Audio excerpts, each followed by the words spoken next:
Hey, don't call me stupid. Oh, not me. Okay. This is 10.5. Hopefully a lot of this is review. Cubed root of 27. That's just 3.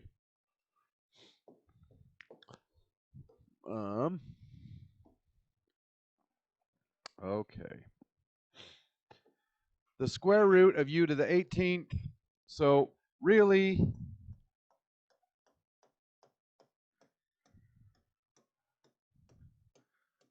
18. We have 18 u's.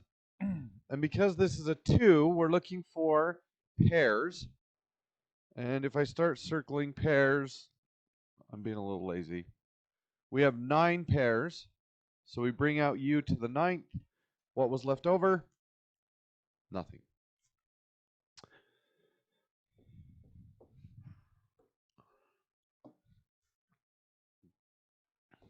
All right. So square root of 16 is 4. Square root of w to the 8th is w to the 4th.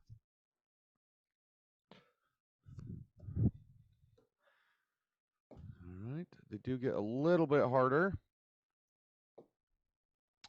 Square root of 18, x to the 17th. So 18 is 2 times 3 times 3. That's just the prime factorization. So, well, let me do it this way. So 2 times 9, 3 times 3, and then we ignore anything that factors.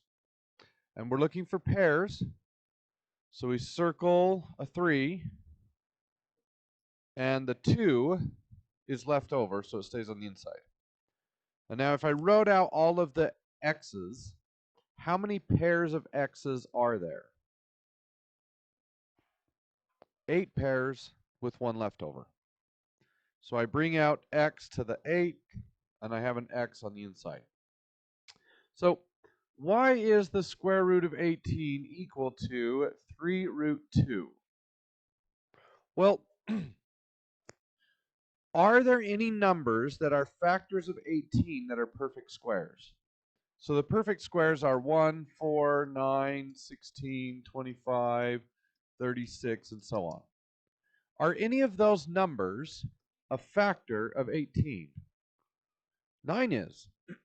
So if you don't want to do this factor tree idea, you could just look at it and say, oh, the square root of 18 is the same thing as the square root of 9 times the square root of 2.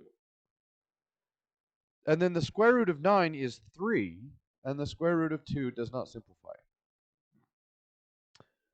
All right, what if I had 12? Are there any perfect squares inside of 12? 4. So the square root of 4 times 3, square root of 4 is 2, root 3. What if I had the square root of 75? Are there any perfect squares that go into 75? 25. So that would be the square root of 25 times the square root of 3, which is just 5 root 3. So that's a faster way to do it if you can look at it and then just calculate it in your head. If you did it the slow way, then this would be 3 times 5 times 5, and we circle the 5s, and that's where 5 root 3 comes from. Would you call me stupid again? No. I'm just feeling that way, I guess.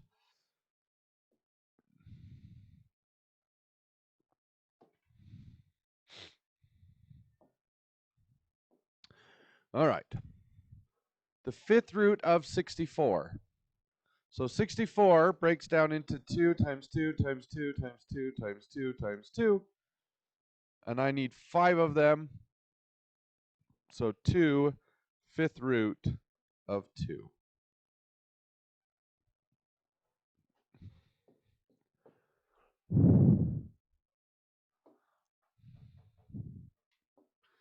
All right. Are there any perfect squares inside of 27? 9. Square root of 9 is 3. I have 7 sets of x's. And I have a 3 left over and no x's left over.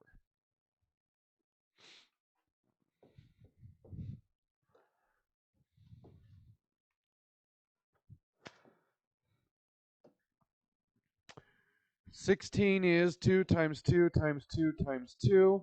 So I'm going to pull out all of the 2's. And how many sets of 4 do I have in the y department? 5 sets of 4. And nothing's left on the inside. It's actually a 1, but the fourth root of 1 is 1, so the answer is just 2y to the fourth.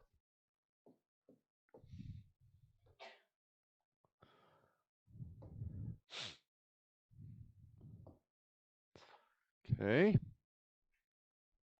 How do we multiply roots together? Well, it's outside times outside. Let's do a different one.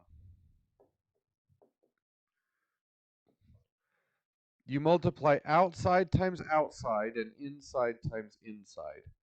So this one would be 10 root 18. And then we simplify. Are there any perfect squares inside of 18? A 9.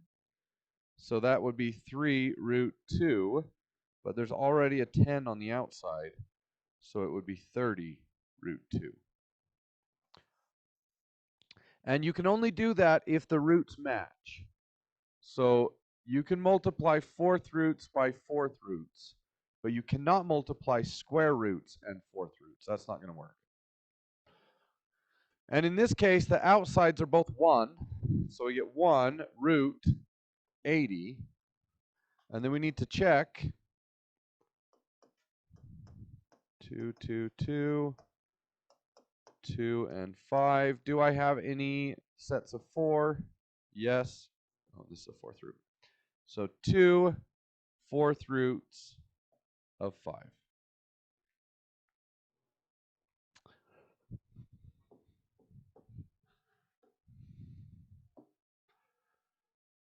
Okay. When we simplify fractions, we have agreed whenever you have a fraction and the top and the bottom have a common factor, divide that factor out, and you'll end up with a more simple fraction.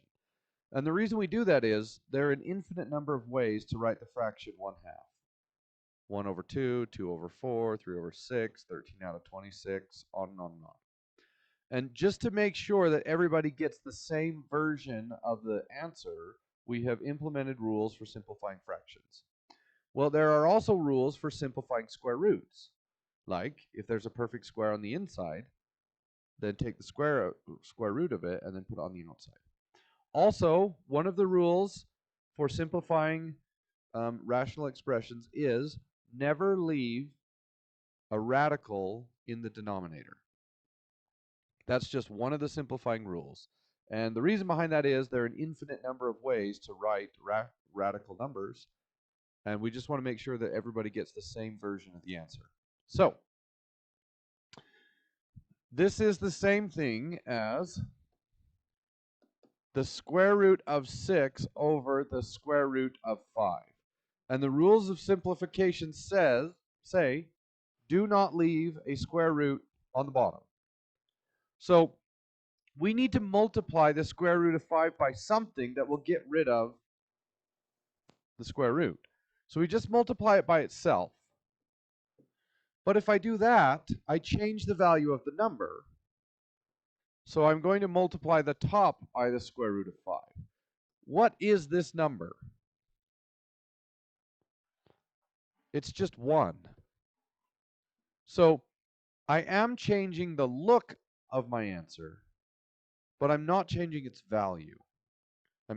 It's just putting on a different outfit. Same person, different outfit. The bottom becomes the square root of 5 times the square root of 5 is the square root of 25, which is just 5. And the top becomes the square root of 30. Remember, outside times outside and inside times inside. So 1 times 1 on the outside and 6 times 5 on the inside. Now I need to check, will 30 simplify? 30 is 2 times 3 times 5. Do I have any perfect squares in there? No. So root 30 over 5 is the final answer. Let's do another one. Okay. Square root of 5 over the square root of 2. I want to multiply by root 2 over root 2. On the top, outside times outside is 1. Inside times inside is root 10 over 2. Now, can I take a 2 out of those? No. That 10 is not really a 10. It's the square root of 10. So you cannot simplify the inside of a square root and the outside of a square root. Inside affects inside and outside affects outside. All right.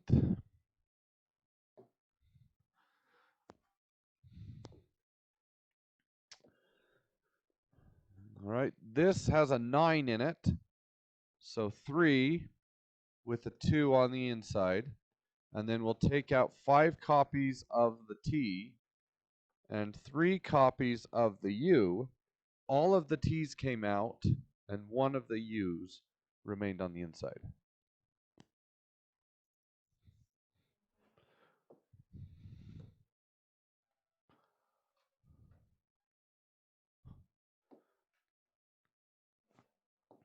All right.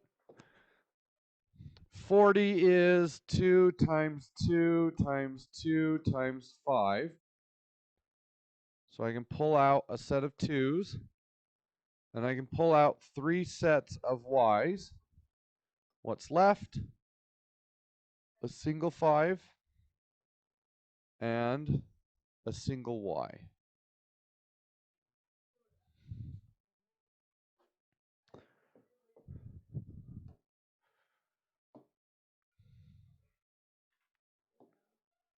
All right.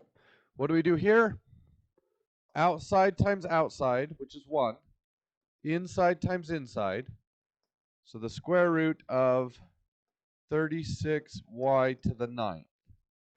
Well, 36 square roots to be 6. And I have 4 copies, or 4 pairs of y's with just a y left on the inside.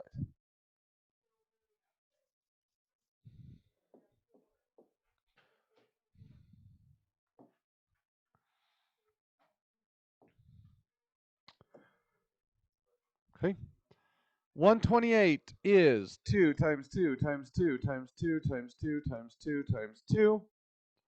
I need 5 of them. 1, 2, 3, 4, 5. So 2 to the 5th. Sorry. We'll bring out 1 copy, 1 group of 2's.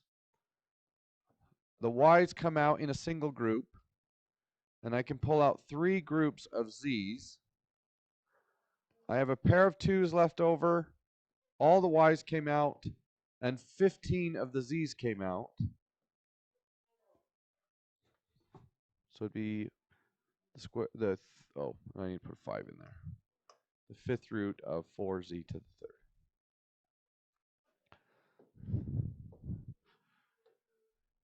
3rd. And the last one.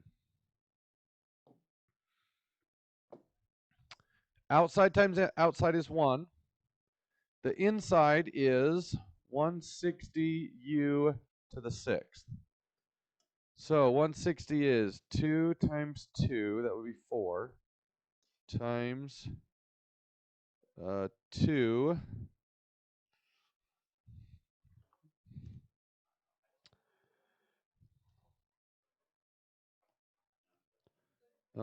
Another 2, another 2, and a 5.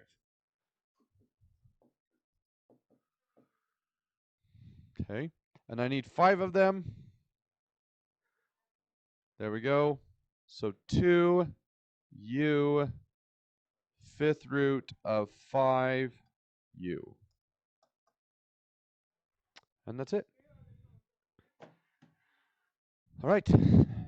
Get working on 10.5.